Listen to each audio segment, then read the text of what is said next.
Welcome back to another episode of the Donkeyman Show. I'm, of course, Donkeyman, and we are broadcasting live from the Donkeyman Records HQ. Today, I have an incredibly special guest joining me all the way from the UK, Mr. Newton Faulkner. Thank you so much for sitting down and having a bit of a chat with me. Anytime. That's my absolute pleasure. ¡Órale, Donkeyman! El gordito con la guitarra. I'm the guatón with the style. Make you laugh, then stay a while. Story sharp and rhythms bold. Donkeyman's worth more than gold. Baila mi gente con todo el sabor. El gordito manda, se siente el calor. Con fuego y ritmo, la fiesta empezó. Welcome to the Donkeyman Show. Arriba mi gente, Donkeyman está aquí. Thank you, man.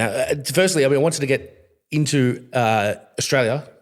What's it like? What's the biggest difference that you think that you've noticed between Australia and England? Just off the top of your head. There's more similarities than differences. Yeah. The closer you look. Really? I find. Yeah. No, it feels very similar. Yeah. Okay. In a good way. Obviously the weather's a million times hotter. Okay, fair, and it's cold today. It's still warmer than the hottest day we get. The reason why I ask is because, so I had somebody else on yesterday from the UK and he said to me something that fascinated me, and he said that the biggest difference that he's noticed is the sound of the nature sounds. The birds are different, and he said that it really caught him off guard. He really noticed it. It's just he said that he thinks that maybe it sounds like they're screaming over here as opposed to them singing over there. Yeah, there's some aggressive parrot noise. Yeah. Yeah, there was a big parrot kind of right next to my head that kind of let out, and I kind of ducked behind a car, and the guy with me was like, "Are you okay?" I was like, "Yep, sorry, not used to that." Fair, yeah. You're lucky you're here during the autumn, because spring you get your magpie swoops, but you guys get magpies. Yeah, you have magpies. Yeah, we get magpies. Yeah. Do they swoop though? No, they're not very swoopy. Yeah, okay. Here they're notorious for swooping. Well, they swoop people. Yeah. To what end? What are they trying to achieve? Well, so during the spring, they're very protective over the eggs. And they're all in the trees. Thing. Yeah. Oh. And they're so smart, they remember you years. And so if you've ever shooed them away once, they'll remember that for next spring. And they'll come they'll look for you. Wow. Yeah, this is Aussie birds. True vengeance. Absolutely, mate. Now, I want to do a quick Uncle Rico update. I've got an uncle. He is constantly trying to get onto this podcast, and I'm trying not to because he's not the greatest person, but he started calling himself Newton Faulkner. No one asked him to. He just decided to do that. Thought you go with that. Yeah. Of all the names. Yeah, it is. I think it's because he's finger tapping on pallet jacks now. So something along those lines. I don't know. But on this show, we do play games. Now, are you aware of the TV show Who Wants to Be a Millionaire? Yes. Yes. So we're going to play a version of that. Who Wants to Even Be a Millionaire? It's a very serious game. Okay. You could have a chance to win a lot of fake money. Fantastic. That's my favorite type of money. I'm going to ask you some questions. You got 4 options. You just tell me which one the correct answer is. Okay. You've got 4 safe points, 500, 7,500, 125,000, and of course the $1 million question. Nice. Are you ready for question 1? I can't phone a friend because all my friends are asleep. Yes, that is right. I was going to try and set that up, but they're all asleep. However, you can phone my mother if you want, who's in the audience over there. Okay, great. All right, question 1. Are you ready? Yes. If one half of one guy found half of another guy whose other half was found half dead under a bridge, how many people does it then take to form a band called Half a Guy? Hang on. Okay, so just say it one more time. So if one half of one guy found a half of another guy whose other half was found half dead under a bridge, how many people does it take to form a band called Half a Guy? Well, technically it was 4 because it was my first band. It was my first band and there were 4 people in it. But that is correct. I don't know if it's mathematically correct because I'm trying to add up the halves. Well, I think the first half of the question was irrelevant. I just want to know how many people were in that band, but that is correct. That's my first band. Yeah, it was my first band. And that first was band. Actually, the drummer from Los Bichos was the drummer in that band. Oh, really? Yeah. And that you did, they're on your most recent album, Yeah. the new album, Octopus. Yeah. That's awesome. There we go. Again, We go way back. Hunting Season, yeah, that's the name of the Yeah. track. It's one of my favorite tracks on that thing. Thank you very much. I love the, which I'm Chilean, so it was a very Latin vibe to it. Yeah. And it was, I loved it. I'm like, oh my God, this is a great song. Yeah. And like the name Los Bichos, was it Los Bichos? Los Bichos, yeah. They're the a best great name. band. They're Great so name. good. They're all good. They're all amazing. Nice. And so, wow. And so you started out that band back, what was that, 20 years ago or something? No, I think longer. Longer than that. I think almost like another decade longer. So 30 years ago. 30 years ago, yeah. And now you've just released a new album with the drummer from that band. Yeah. That's incredible. It is nuts, isn't it? Yeah. Yeah. What was that was a funk band, right? It was like a rock funk type band. It was a band. Just a band. Let's not Yeah, label okay. it. I don't know what we were doing. I don't think we knew what we were doing. Yeah, fair. Fair. Was that your first band that you No, I was in one other band before that where I was playing bass, and that was effectively a Green Day cover. Okay. Like tribute band. Okay, yeah.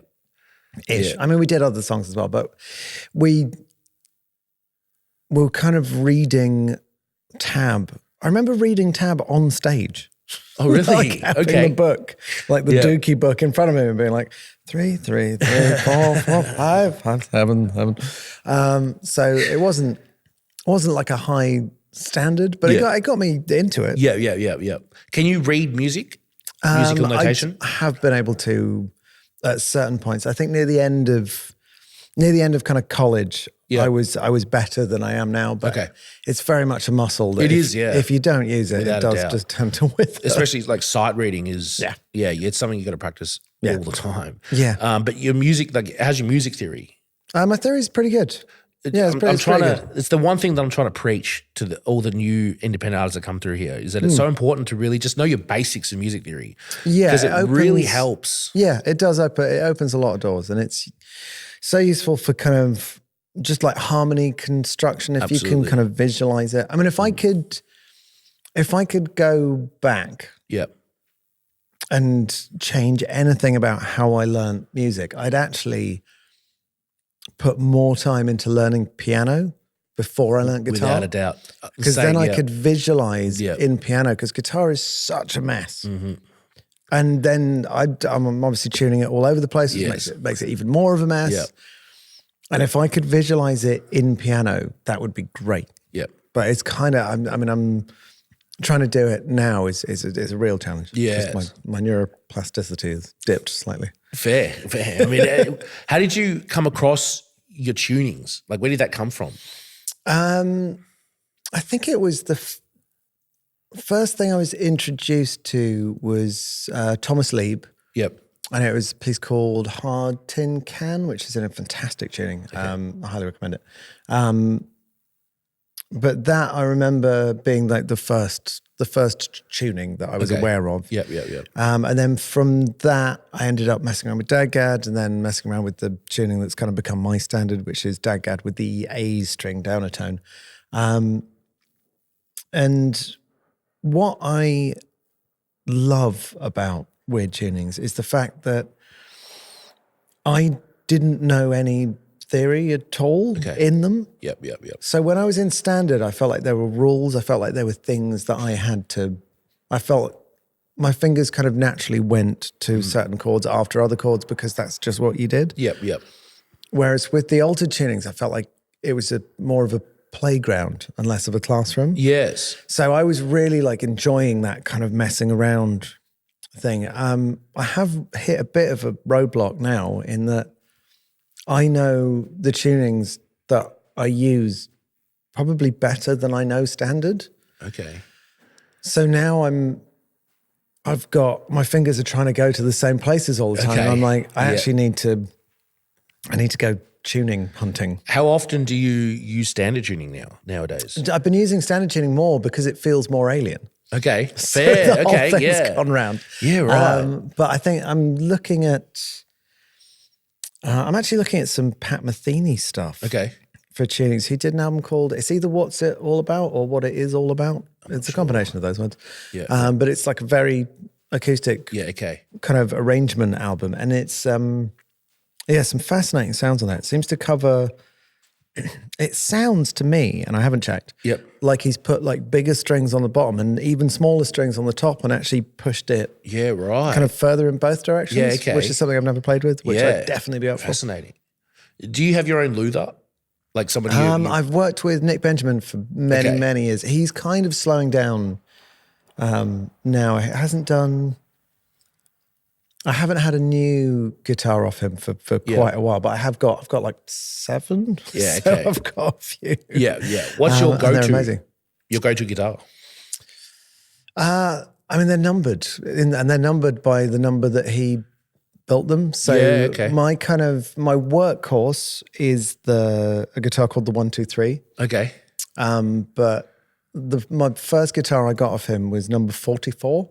Okay. And that one, that's the guitar that I wrote the first album on, and it's still like, it's like every time I play it, I'm like, oh, I missed you. Yeah. But it can't really. It's got loads of cracks in it. It's been fixed so many times. I had to promise Nick recently that I wouldn't put it on a plane because he thinks it'll just disintegrate. Fair. I wouldn't trust the. I wouldn't trust it's now staying. Yeah, the plane handlers as well. I wouldn't trust them as well. I've seen so many videos and they're just throwing guitar cases. Oh, totally. Have you ever had any like mishaps like that with your instruments? I've watched the guy throwing my guitar. He was trying to throw my guitar onto the top of a pile and he threw it straight over the top. Oh my gosh. Guitar was fine. I mean, I spent almost as much money on the cases as I did on the guitars, and it is totally worth it if you're reason. Yeah, if you're going to be flying a lot, and they've been all over the world. Yeah, in fact, I do have one guitar that has been to 2 countries that I haven't been to, due to just I think it was EasyJet. So your guitars have experienced more of this world than you have. That's insane. They've been to more places. That's a great story. Let's move on to another question. Yeah, cool. That's the thing with this. I do love to get stuck into conversation, so we might actually not get through all these questions. I would not be surprised. I'm a long answerer. Yeah, okay. That's fine. That's what this is the point of this. All right, question number 2. If Newton Faulkner had to hide from the police in one of these places for 6 hours, where is he most likely surviving? Okay. A, inside a giant beanbag. B, behind the acoustic guitars at Guitar Center pretending to be stock. C, in the ceiling of a Nando's listening to couples argue. Or D, under a farmer's market table covered in homemade soap. I'm feeling D, I think. D? I think D, yeah. That is correct. That is 100% correct, mate. Yeah. I believe that you would be. Oh, your coffee has arrived. Oh, thank you very much. Cool. Under a farmer's market table covered in homemade soap is where I think. I think that would do it. It sounds like the nicest smelling place to hang out. Also, it would be depressing listening to couples argue. It would be any amount of time. Yeah, without a doubt. I have to ask you though, have you ever? So your songs are so pure and clean and perfect. Have you ever had any run-ins with the police? Not serious ones. I was detained for not having a train ticket when I was a kid. Okay, detained. But I was detained at Gatwick Airport, and Gatwick Airport is not a good place. No, for that, because what happened is they didn't know what to do with me. My dad was on the way to pay the train fare, and they put me in the room where the kind of airport police hang out. Yep. But the airport police have AK-47, so I was held under armed guard when I was about 10. And I was like, this seems excessive, guys. It's a bit excessive, yeah. The train's like £9 and you've got 4 people with machine guns guarding me in this room. It seems a bit much. Yeah. You should write a song about that. It's a good story. It'd be like an Ed Sheeran track or something, I reckon. Let's move on to another question. Question number 3. Which Newton Faulkner song became a massive breakout hit? Was it A, Wonderwall, B, Bohemian Rhapsody, C, Dreams May Catch Me, or D, C but minus the May? This one I am 100% sure it is D. That is correct. So I have to keep track of those things. Now, I've got to ask you, so I put Bohemian Rhapsody in here and Wonderwall. Oh, not Wonderwall, Bohemian Rhapsody. Yeah. What made you want to cover that song? I quite like having a kind of principle, and this actually runs across everything I do, is that I don't sit down and think, let's write a song. Yep. It could go a bit like this. There's always something, either like lyrical content wise or musical concept wise or playing wise. There's something that I'm like, this song has this. Yep. And this is what makes that song tick. And I kind of I find it really hard to engage in writing if it doesn't have that. Fair. But with covers, I kind of apply the same mentality. So when I did Teardrop, the thought was, what shouldn't you touch? What is considered sacred? What would be like the most dangerous thing to cover at this point in time? And Teardrop was so kind of revered and seen as such like a kind of untouchable, sacred piece of music that I was like, I think I should do that. I think that is kind of leaning me in that direction. And then with Bohemian Rhapsody, I was like, okay, so I've done something that you shouldn't do. Yeah. What couldn't you do? What would be physically impossible? What would be like the most challenging thing to try and get across? And then, landed on Bohemian Rhapsody. And I didn't do it alone. I worked with another guitarist who was actually the guitarist in Half a Guy. Okay. Okay. Wow. Yeah. So he's got really, really good ears. Yep. He's actually the person that I send my own parts to if I can't work them out. Okay. Which does happen because I'll write something, I'll record it really fast, and then it's just an audio note, and then I listen to the audio note. I was like, how did I play that? That's cool. Yeah. No idea how. Don't even know what tuning it's in. And then he'll work it out because he's so quick at that. Yeah. So he helped me help me with the arrangement. Took like I'd say it took over a year to play it. Yep. And then it probably took another year to play it and sing it. Yeah. And then I'd say it's actually taken another maybe like 6 years to be able to sing it really well and not cut any corners or like ham something up to try and like fudge the fact that it's really hard. For sure. But now, I mean, doing it now is just like, it's an absolute joy. It's so much fun. It's so good. It's one of those, it was when the first interaction that I had with it, it was like, oh my God, he's playing it on acoustic. I mean, this is a rock opera song from the 80s that is like, I mean, it is like a gold standard. It's like, this is the song that it's like, I mean, Wayne's World, like there's so many iconic moments that are attached to this song. And I'm like, he's going to do it in acoustic. I'm like, okay, we'll listen to it.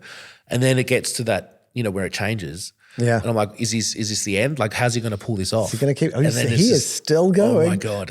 It's incredible. And then the distortion on the acoustic. Yeah, that was fun. Amazing. Amazing. But I mean, my question now is, what next? What next? Once you've Bohemian Rhapsody, it's like, I think that you should. Where do you? Are you left-handed or right-handed? Right-handed. Right. I think you should then learn left-handed. Learn left-handed and just do Bohemian Rhapsody again. Yeah. I mean, I've been trying to think of other things that even occupy a similar space.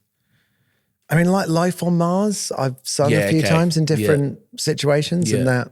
Have you ever done a Beatles song? Like a Beatles? I actually did. I mean, this is a ridiculous story. I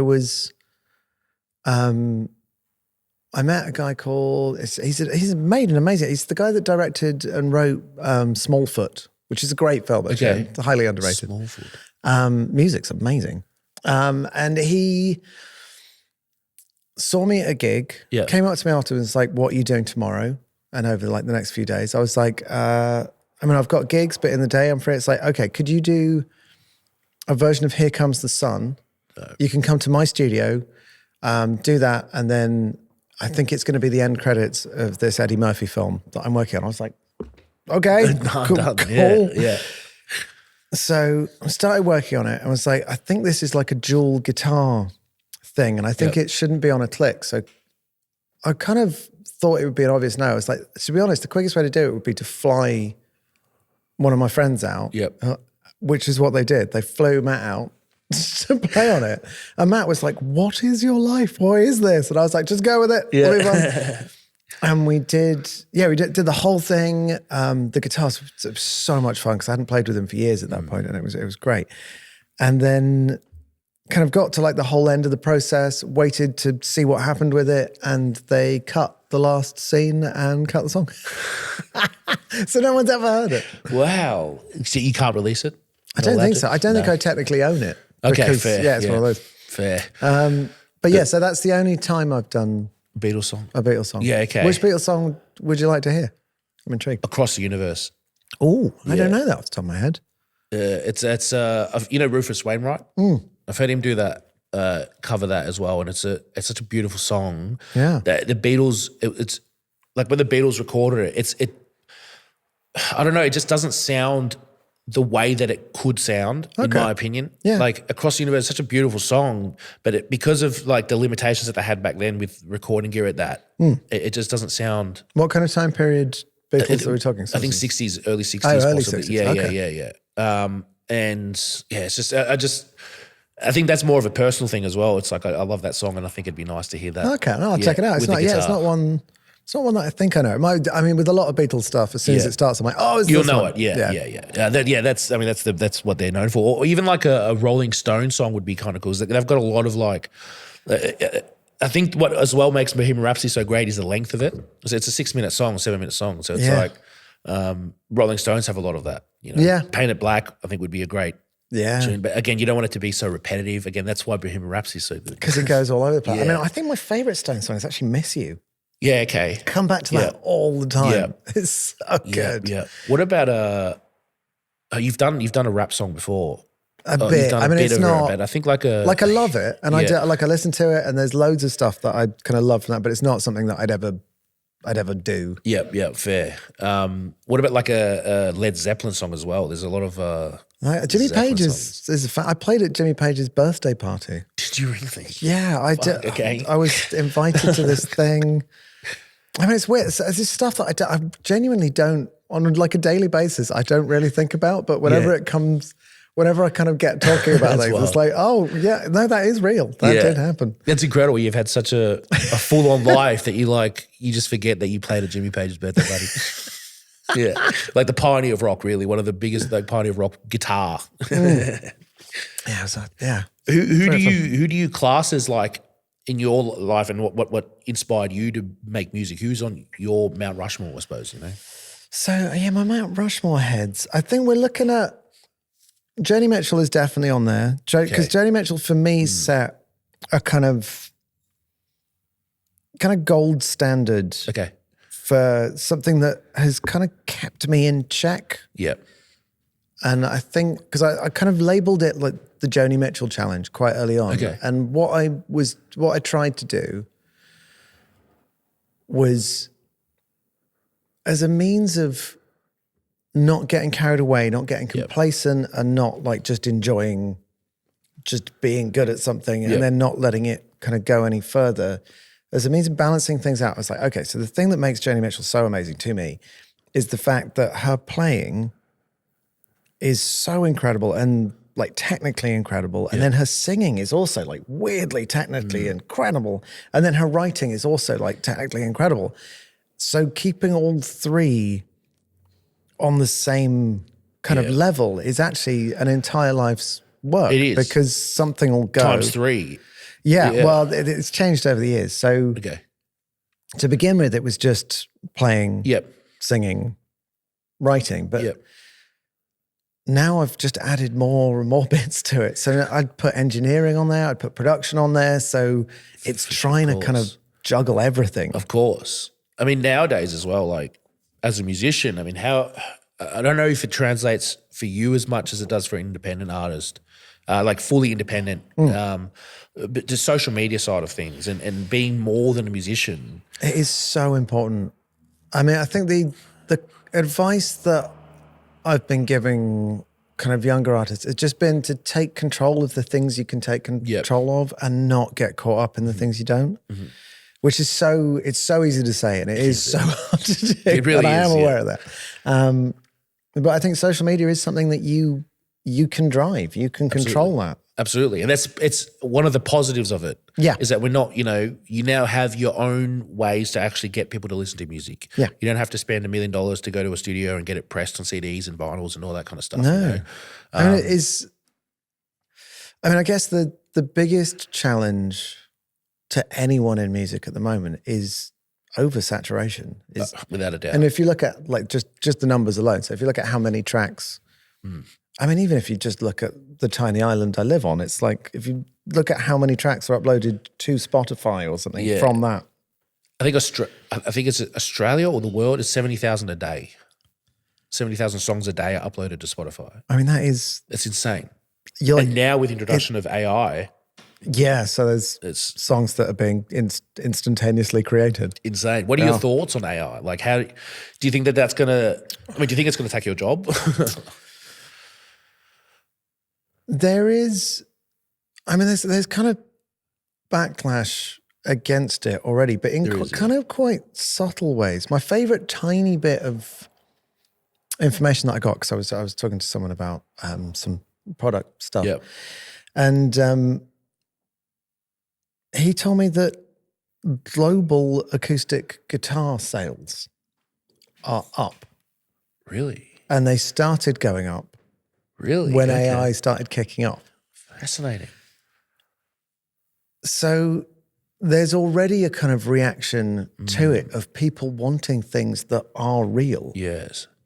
And also, if you look at things that are doing really well, I mean, obviously there's always going to be like a processed pop element. But if you look at bands that are kicking off, if you look at someone like Geese, it's so real. It's like it's definitely like it's untuned. It's not gridded. It's got tempo changes. It's like tangibly real. And I think part of the reason that people are seeking that is because they can't trust things that are kind of gridded because they don't know what it is. And I think it's actually having like a bizarrely positive effect. I think you're right. And I think it's also going to drive people to go to live events more. Yes. Seeking out like true, like as you said, like true, like real, improvised. Yeah, absolutely. And not even if it's not completely improvised, but like, people actually like just going with stuff. Without a doubt. And I think that'll filter into all kinds of other things.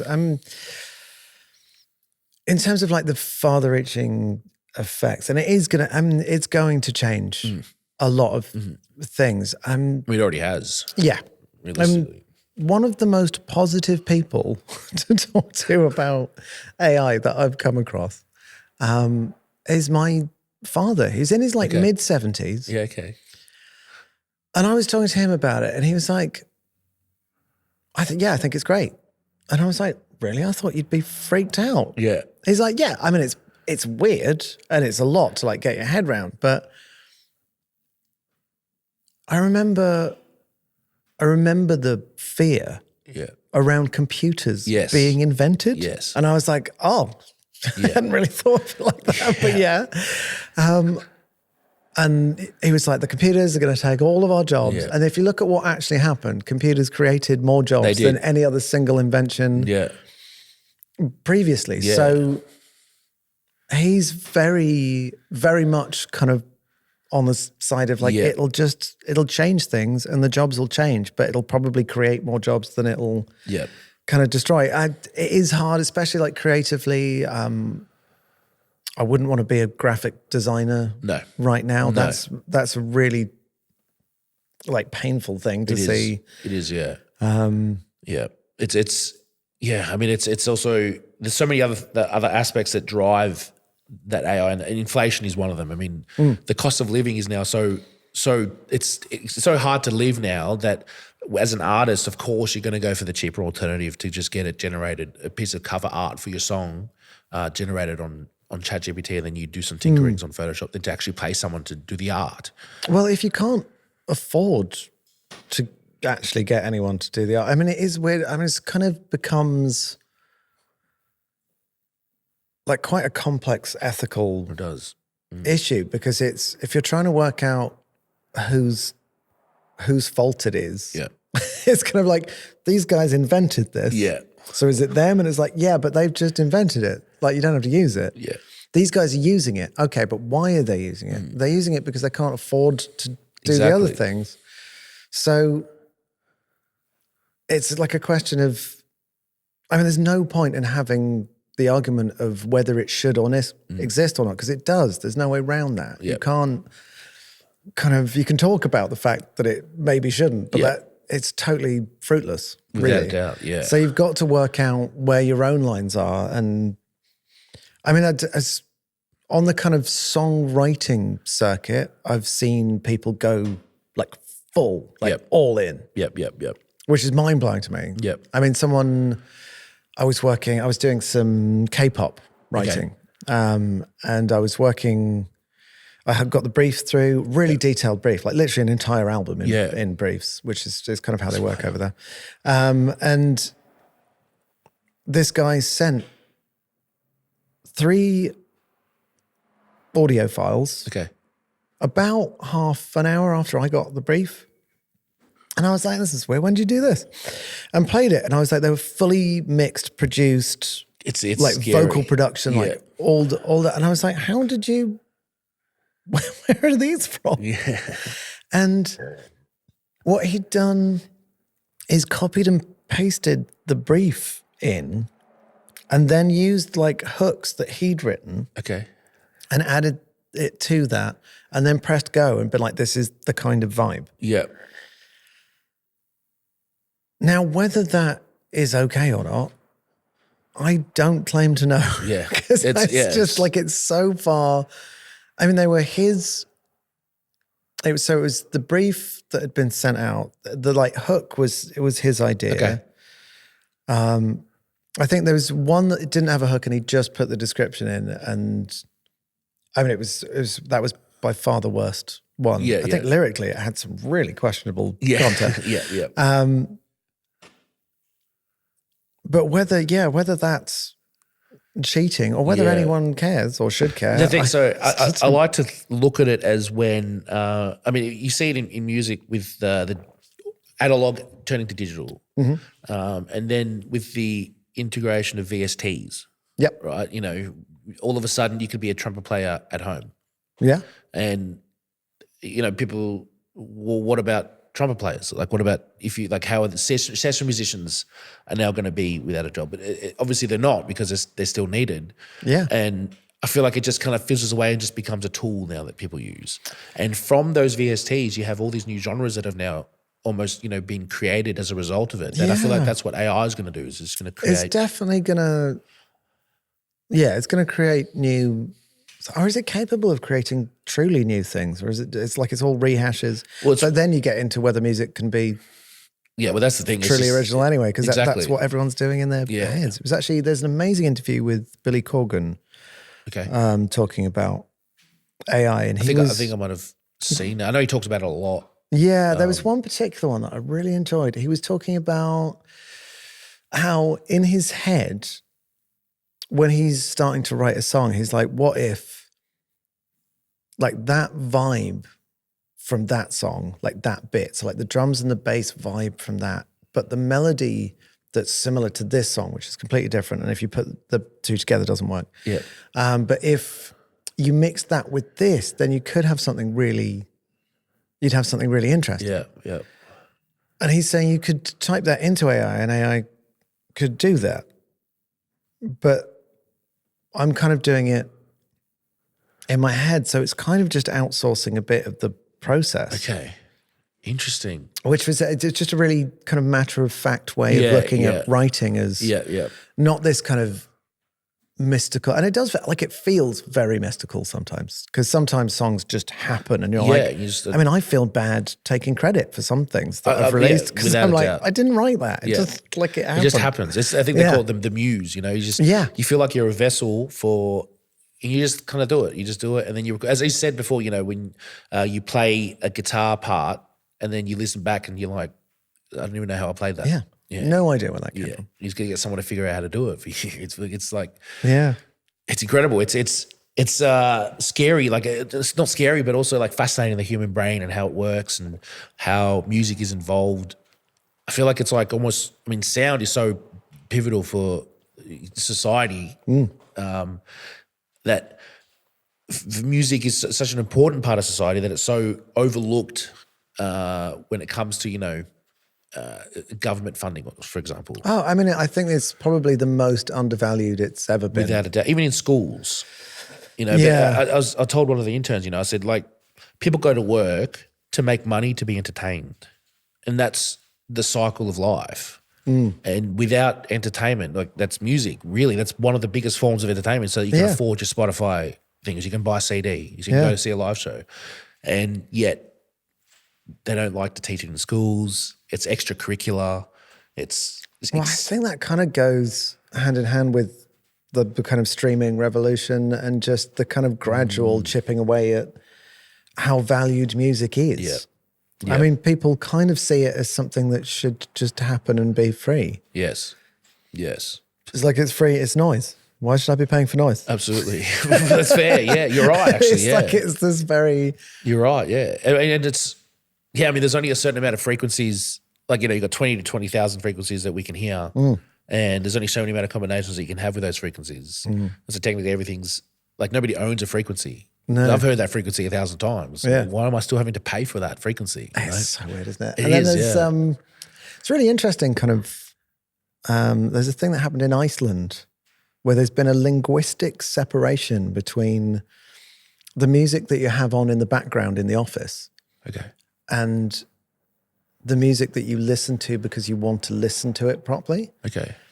And there's like quite a big kind of vinyl culture, and I think they kind of listen, and they generally listen on like headphones, and they spend a lot of money on like headphones and stuff. Yeah, audiophiles. Like they kind of go all out. And so the kind of music that's on out and about has a different word. It's like it's got a different name to the music that you listen to. Like one's music and one's something else, which I find fascinating. I think it's the definition of, this is something that I did when I did my bachelor in music, and one of the subjects was philosophy, and one of the things that I was like, I feel like the definition of music is wrong. I feel like music is something that is personal. Like if a song evokes an emotion out of me, then to me that's music. But if that same song doesn't evoke an emotion out of you, then to you it's just a sound. It's just sound. That's all. It's no different to a banging on the table or anything, right? And so I think that's the difference. It's like, you're just walking through the store. I mean, it blew my mind that there's people who don't listen to music at all. They don't even know what it is. Like that, it doesn't. It's just sound to them. They don't comprehend music at all. Is that just because it's too available? No, I think it's or is it this upbringing. I think there's a lot of Asian, like older Asian people. There's a few people that I've met who, I mean, I met a person who's the Seventh-day Adventist, and I had to explain to her what rap was. She's like, "What's rap?" And I'm like, it's like singing, but and I'm like, I don't even know how to. Like, I don't know what is rap. I don't know. So I was just singing, but like talking, rhythmical talking. Yeah, she's like, okay, that's interesting. Yeah, it's just like out of your mouth. I'm like, I don't like I talk words, but to a beat, like a rhythmical instrument. It's just like, okay, interesting. So I'd love to be able to hear what she heard in her head. Yeah, as you were describing it. It's just the image of what she's thinking is like, wait, what? So you're just talking? But I mean, there's if someone says that they're not into music at all, I kind of just dry up. Yeah. And I'm like, okay. It's bizarre. What are you into? Do? Yeah. Like I just find it's so confusing to me. Yeah. I have met a few people that don't know who they listen to. I think that's actually quite common. It is now. Yeah. Because someone was like, I'm talking to like a taxi driver in London. It's like, what do you listen to? It's like, I listen to Deep House. Okay. Oh, cool. What kind of producers, artists, like vocalists? And they're like, I don't know. I was like, oh, well, how do you find what you listen to? It's like, I hold down the Siri button and say, play Deep House. And it plays Deep House and I like it. Cool. Wow. Okay. Yeah. They just think that Deep House is the person. It's just Deep House. It's just what Deep House is. Sounds like this. Yeah, he's the producer, Deep House. Never heard of him? But I think, I think that's quite common, especially with the whole kind of either human or AI curated playlist thing where it just keeps coming. So you just leave it on. Yeah. Yeah, it's just endless amounts of songs now. You just constantly listening to. I know that when I was growing up, so I was listening to Black Eyed Peas. Their song "Let's Get It Started." That's what it's called now. Obviously, they've changed it. It used to be called "Let's Get Retarded." And they've changed the whole lyrics. That hasn't aged well. Yeah, it has not, no. But I remember I used to love that song and played it in the car. I would have been maybe 12 when it came out. Played it in the car and my cousin was there and he started to rap along with it. And when I saw him do that, I'm like, hang on a minute. Are there words in this song? Like I had no concept that there were lyrics in songs. Like I wasn't. And even to this day, when I listen to a song, I don't listen to I'll be listening to songs for 20 years and only now I'm like, oh, is that what he says? Because it doesn't register to me the lyrics unless I have to like actually pay attention. Interesting. And I remember that seeing him rap it and then catching a word that he said, I'm like, hang on a minute. Like I've been listening to this wrong. Is this, music was just one thing. Like it wasn't like a rhythmical it was just harmonic a thing. Yeah. There wasn't vocals, there wasn't guitar, there wasn't drums. It was just one thing that you listened to and that was it. And interesting. And then and now it's listen to your song and it's with your songs as well. It's this songs of yours that I've only just really listened to. I'm like, oh my God, I didn't know that was what that was about. Yeah. It's bizarre. Let's move on to another question. Yeah, of course. We've been chatting for so long. I love it. All right. Question number 4. Which of these is the most believable reason Newton would be banned from a regional town? Is it A, he played one note so emotional that the mayor left his wife? B, he refused to stop finger picking during a house fire? C, he started a fight with a local goose and lost publicly? Or D, he caused 14 women named Beck to call their ex at once? That is the hardest one yet. What was the first one again? Played one note so emotional that the mayor left his wife. I mean, I'd love it to be that one. That's kind of what I'm going for. That is correct. 100% you would. Newton would be banned from regional town for playing one note so emotional that the mayor left his wife. How do you practice your vocals every day? Oh, yeah. Right. Yeah. Because there are notes that you've held that I'm just like, I mean, how does he do that? While, like, it's one thing to hold a note, right? But then there's another thing to hold a note and hit the guitar and still maintain a single without like how do you practice that? I mean, vocals has been a really bizarre journey for me, and I know a lot of singers, and I know a lot of different types of singers that are in different genres, and people that kind of have different levels of understanding of what their voice is actually doing. And some of them they're just like fascinated and they just kind of keep digging and keep finding out things. I have kind of been forced to learn a huge amount about the technicalities and the physiological stuff that goes with singing, because I've had loads of weird issues. Yeah. And not due to bad techniques, not because I was necessarily doing anything wrong. It's just because I was doing stuff that was causing problems for me that were very particular to me. So there was a period of time where I was touring heavily, and I kept getting repeated ear infections. Okay. I thought it was my in-ears. I was cleaning them with like stuff relentlessly and like cleaning my ears and being like, just it's like fascinating because I've got this exact issue right now. Okay, interesting. My ears are so itchy and I just keep, and the doctors don't know what to do. Okay, let's see if this helps. Yeah, let's see. So after kind of years of this going on. And I was actually I was on antibiotics every tour, which makes you feel rubbish. And it's not it was just tough. And then after trying lots of things, lots of stuff not working and all of this, I then, I think it was like a osteopath or a chiropractor, someone kind of mentioned that to me, it sounds like mechanical irritation. Okay. And I was like, mechanical irritation, that sounds weird. I don't work with cars. Yeah, like what do you actually mean? And basically, I was opening my mouth so wide when I was singing. And if you look, I mean, there's pictures of me around venues dotted around the world. Yeah. And they're all the same face.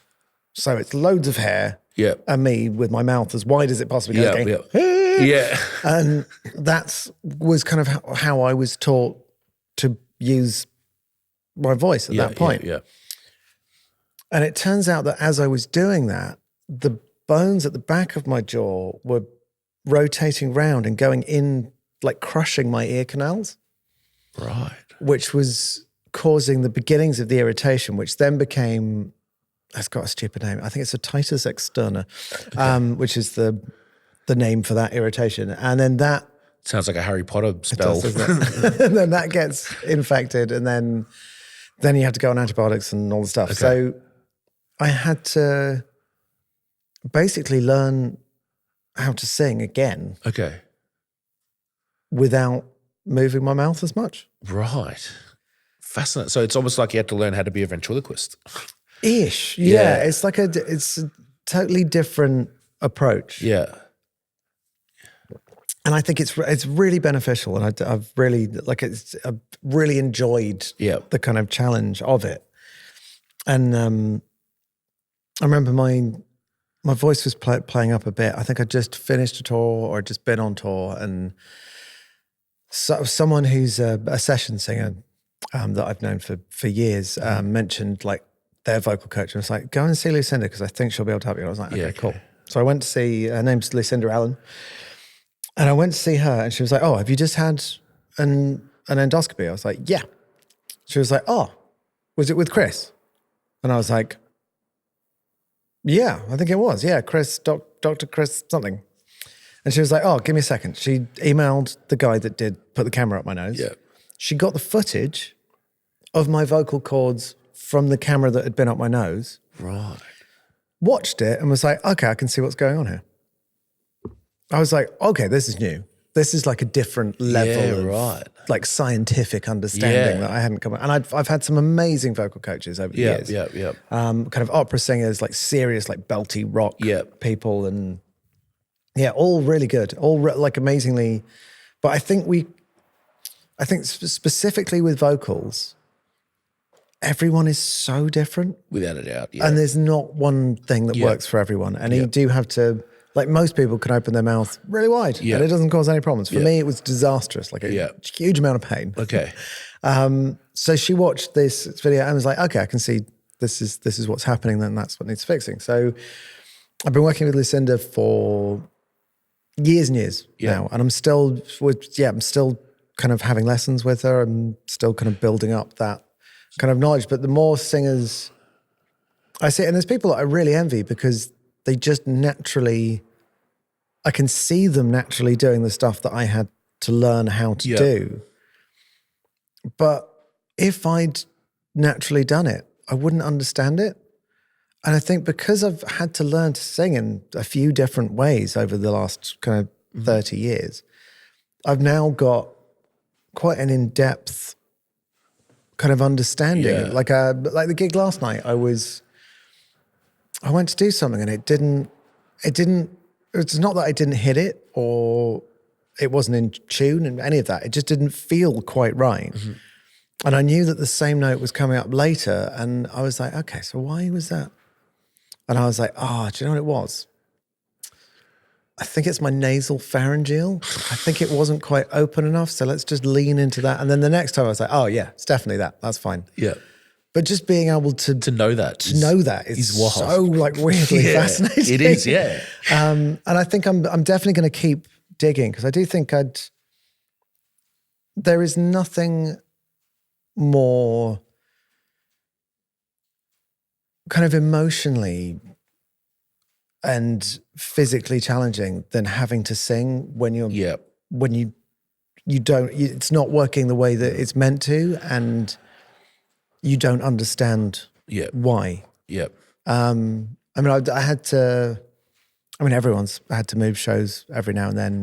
The last shows I had to move. And it's interesting that people just immediately assume that it's a vocal reason why you're not doing it. It wasn't. Last time I did it was because I had a temperature of something ridiculous. It was like physically shaking. I was like, I don't think I should do this one. And obviously that affects everything. But I'd love to help people out of that situation. I think it'd be an amazing thing to do. Absolutely, yeah. It's actually happy. I'm happy that you told me this because it might be the reason for mine, like jaw related. So I used to play rugby and I was kicked in the jaw and I never got it fixed. And my jaw occasionally will dissecate. It just kind of like hangs there and it gets very tired and sore, especially up here. And my ears are just so itchy all the time. That'd definitely be related, I would think. Yeah, so that's interesting. Definitely need to go check that out. Thank you, Dr. Newton Faulkner. I think of a few things. Could try a mouth guard. Do you sleep with a mouth guard? That's another issue that I have sleep apnea as well, so I sleep with a mask. Okay. But I had struggle putting plastics in my mouth. Fair enough. Yeah, so when I was playing rugby, I didn't wear mouth guards because I just couldn't, and that was probably one of the reasons why when I got hit in the face. Quite possibly. Yeah. So it's just interesting. Endless nightmare. No, I really enjoy the kind of problem solving aspect. Yeah. Okay. Of that. It's just fascinating. I mean, I've got a device around my neck at the moment. I actually got it. It arrived just before I left on this tour. It's this guy called Ravox. Interesting. And it's the kind of bottle and straw warm ups. Yeah. Oh, is it okay. So it's basically like a kind of gadgetified version of that. Yeah. But you can adjust the resistance. Right. And interesting. It's tight. I mean, all the photos after the show of me with that around my neck because it's how I warm up and it's how I warm down. Okay. Warming down, I do recommend. It is annoying because I always do the same thing. I'm like, I've done the gig. I can stop. I can relax. No, I have to warm down. Yeah. It's cooling down. It's like when you're working out, like anything. It's all stretching muscles. and whatnot. Yeah. Before we wrap up, I wanted to talk about your new album, Octopus. How long did that take you to record and write? About 5 years. It was quite long. Because it was longer. And I think one of the things I'd done in the past is occasionally, like, I've wanted to put a tour on and was told that I couldn't put a tour on unless I did an album. So it was like, how quick can you do an album? I was like, with the amount of greatest hits that you've got, that's insane. I was like, okay, well, I've got stuff in the tank. I can probably get one. I've got an idea of what I want an album to sound like. Okay. And then I'd just have to do that and then it would be done and I'd kind of write. I mean, I've definitely written 12 songs and released an album. Yeah. Which no one does. Yeah. Not anymore, no. It's an insane thing to do. But I'm also I'm quite picky about what I finish. So I think I start a lot of things and I'm like, is that good? No, that's not it. Is this one? No.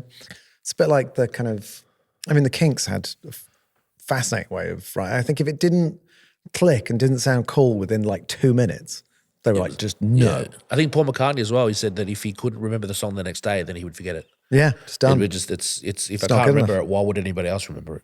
Yeah. It's fascinating. What's with the name Octopus? Where did that come from? Well, I'd love to say there was a kind of more interesting reason for it. I mean, okay, the reality is I saw the album cover in my head and it was white and there was an animal and there was the name of the animal and I wanted my name to be smaller than the name of the album. Okay. And I kind of saw all these kind of parameters and was like, that's what I'm looking for. Okay, so I don't know. So the name of the animal is the name of the album. Okay, let's look at some pictures of animals. I spent 3 days just scrolling through pictures of animals and I was looking at like, I don't know, ocelots and parrots and just anything. And then eventually 3 days in, saw an octopus and was like, yes, that's what we want. We want an octopus. That's cool. And I said the name to some people and they were immediately like, that is cool. It's a good name. I like that. That's interesting. And then the first interview I did about the album, which was actually the first time I'd spoken about the album at all because just hadn't happened yet. Yep. The guy interviewing me very confidently said, so Octopus. I'm guessing that's because it's your eighth studio album. And I was like, Didn't even think of yeah, totally. Let's go with that. That's exactly right. Yeah. Wait, yeah, they have 8 tentacles. Yeah. But then also I've kind of retrofitted loads of stuff too. I do think one of my main jobs with this album, more so than anything else I've ever worked on, was getting out of the way. Okay. So obviously I've had stuff that's done well in the past, and I've had stuff that I've done that I really like, and there's a bit of the human brain which is like, that worked, we should do that. And there's that bit, and then there's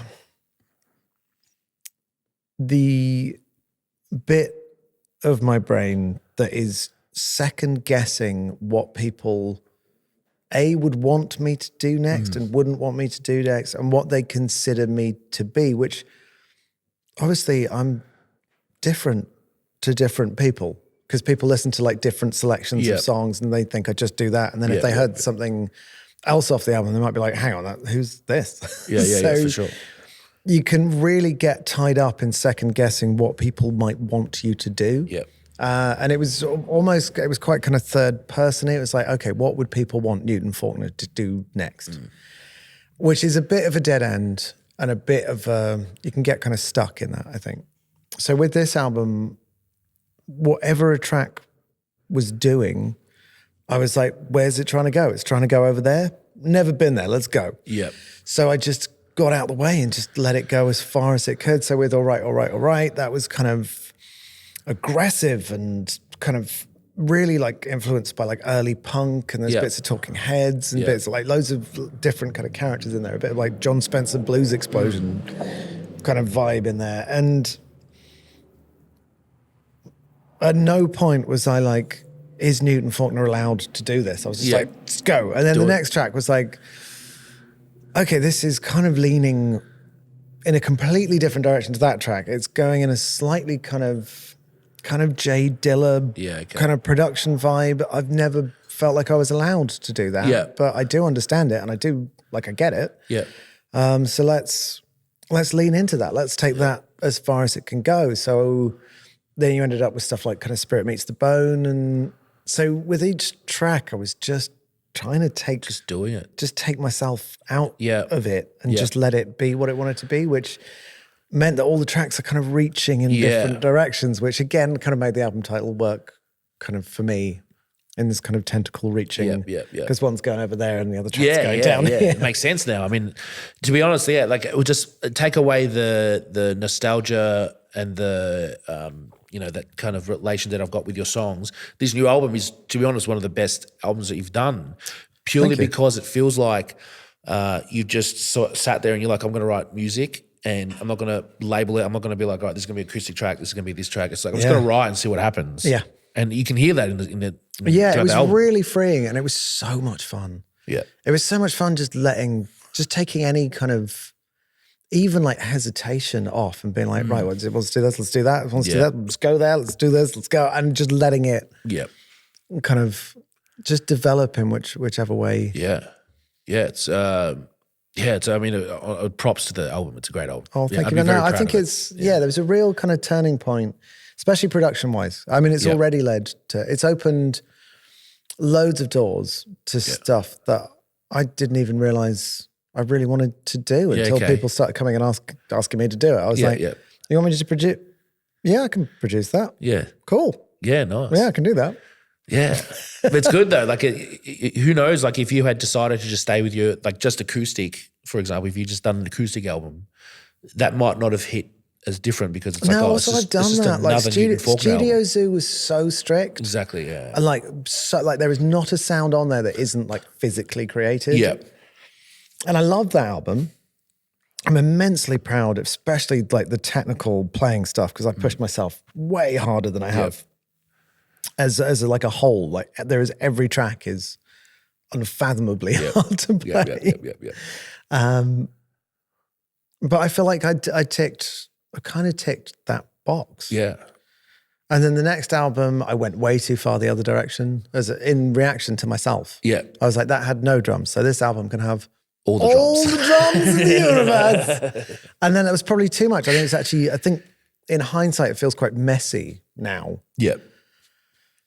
And then the album after that, it was kind of like another reaction to that. And then this kind of slowly, I feel like Octopus has landed in a space that is mine. Yeah. I feel like it occupies, I think sonically there's a real kind of identity to it. For sure, even with the difference in genres aside. Yes. It still sounds like Newton Faulkner. Yeah, That's there's a without thing doubt. that runs through it. And I think something clicked production-wise. Yeah. And I think it was to do with, instead of just trying to make things sound good, and there was a point where that was my goal. Like I just wanted it to sound good. Yep. Yep. So then I was like, okay, I can make things sound good now. How do we make it interesting? Yeah. And I think it's that layer that actually makes the album work as a whole, especially like vocal production wise.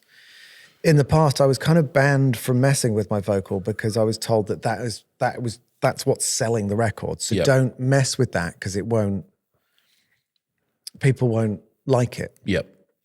And then if you looked at the vocal chain to Spirit Meets the Bone, it is the most heavily saturated, messed with. Like it's so on the edge of freaking out. And even just like the editing on it had to be so like kind of macro detailed because the slightest out of place breath or consonant was like the loudest thing on the track if anything escaped. So I had to really like rein it in. But I feel like that mixed with the kind of vocoder stuff that I was messing around with, which again is another place I'd never been, because I love vocal arranging, but then vocal arranging with a kind of, it's a software called Ovox, which is kind of vocoder-esque, which I was using that with the vocals and mixing it with like kind of real choir stuff just to give it more depth. And something like Gravitational, I did it all kind of organically first. I was like, these are the parts, but it's not thick enough. And then I was like, do you know what? Maybe if I vocoder the chords in and mix that with the stuff that's already there, and then that got this kind of hyper real texture to it, which is so much fun to make. Nice. Awesome. Now, we've been going for almost an hour. Oh, wow. So let's wrap this up. Thank you so much for coming through. Absolute pleasure. I really appreciate it. Is there anything else that you wanted to talk to before we wrap up that I've missed, maybe? I think so. No? I mean, definitely listen to the album. Absolutely, without a doubt. If you haven't listened to the album, please do. And if you have listened to the album, please listen to it again. Yeah. Absolutely. And if you ever get a chance to go see Newton live, actually, can I talk about the live show? Of course, absolutely. Okay, so the challenge with this album live was I'd been touring for the 5 years. I've been touring sitting down. Yeah, okay. And I'd been sitting down and playing like drums with my feet. And then at one point I had like a little 3-piece band. And that was fun, but people always say the same thing. Whenever I have a band, people are like, it was cool, but I'd prefer you on your own. Like routine every time. Whatever lineup I've tried. Okay. It's like, it's great, but I prefer you on your own. So I was like, okay, listening to this album, this is not like a sitting down album. This is very much like kind of up and in. And then the challenge was, how do I make loads of noise, have more parts than I can physically play with my hands going, but without sitting down and using my feet? And I was like, what if I built something into my feet that I can use standing up? So I was like, okay, can that work? And I looked at buying stuff and there was nothing that exists that does that job. And then I was like, I'm sure I could make something with what I've got in this room. And I saw like some drum trigger software over there and I saw like the SPD and I was like, what if I stick this in there, put that on the bottom of my shoe, isolate the thresholds, program the MIDI numbers, and then when I tap my foot, that should just be a kick drum. And it worked. I was like, okay, so now let's add another 3 triggers and see if I can make them all work. So I did a bunch of tours and a whole like festival season with effectively lens caps on the bottom of my shoes, triggering the drums through the SPD. I say works. It works with maybe 75% accuracy. There were missed triggers all the time. There were times where it just didn't go off when it was supposed to. And it was a pain in the ass. And it was a nightmare. Yeah. It was fun, but one of the things that I wanted to achieve was being physically kind of free. And because they were very temperamental, and the more temperamental they were, the more I had to lock myself down, it kind of ended up being stuck standing. So before this tour, I was introduced to like a tech partner who's come in. Yeah. And it was tight because I was like, I leave for Australia in like this many weeks. He was like, okay, I think I can get you something. Yeah. And I picked it up literally the day before I got on the plane. First gig, like plugged it in for the first time. Wow, yeah. And it is astonishingly good. Yeah. It's a totally different type of system. It's also wireless, which means I can move around, and the other one was wired. So now I can literally like stomp around the stage and it just becomes drums. That's awesome. And there's other kind of samples as well that I'm triggering with my feet. And it's hugely elevated the show from being like a kind of static thing to being like this kind of wild moving object. Yeah. It's like really you're a walking drum kit. That's awesome. Yeah, it's really, it's totally changed the live show for me. And I think I can see kind of the physical response to it is really positive. It's fun. The true one-man band. There's a joke I remember hearing is, you put a guy with a guitar and a harmonica and he's a genius. You put a pair of cymbals between his legs and you want to avoid him on the road. There is a line. There's a line yeah. that should not be crossed. I call it the Dick Van Dyke line. I'm below it by my own standards at the moment. But it is, it's a really fun tool. Yeah, man. I wish I had bought tickets to come see you because that would have been some good stuff. But I do have so many other shows I've got to go to. I've got another show tonight that I've got to go to Northcote. It's another local kind of American guy who lives in Melbourne. He's got like a big following and he's throwing a show with all the like local artists around the area. It's really cool. Wow, that is cool. Yeah. Nice. But Mr. Newton Faulkner, thank you so much for coming through. Thank you so much for letting me talk to you, asking you some of these ridiculous questions that I come up with in the middle of the night when I'm outside by myself. Don't forget to listen to Octopus. It's out now everywhere. And thank you. Pleasure. See you next time. Peace. ¡Órale, Donkeyman! El gordito con la guitarra. I'm the guatón with the style. Make you laugh then stay a while. Story sharp and rhythms bold. Donkeyman's worth more than gold.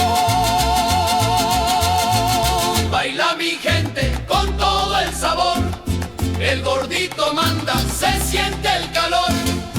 Con fuego y ritmo la fiesta empezó. Welcome to the Donkeyman Show. Arriba mi gente, Donkeyman está aquí.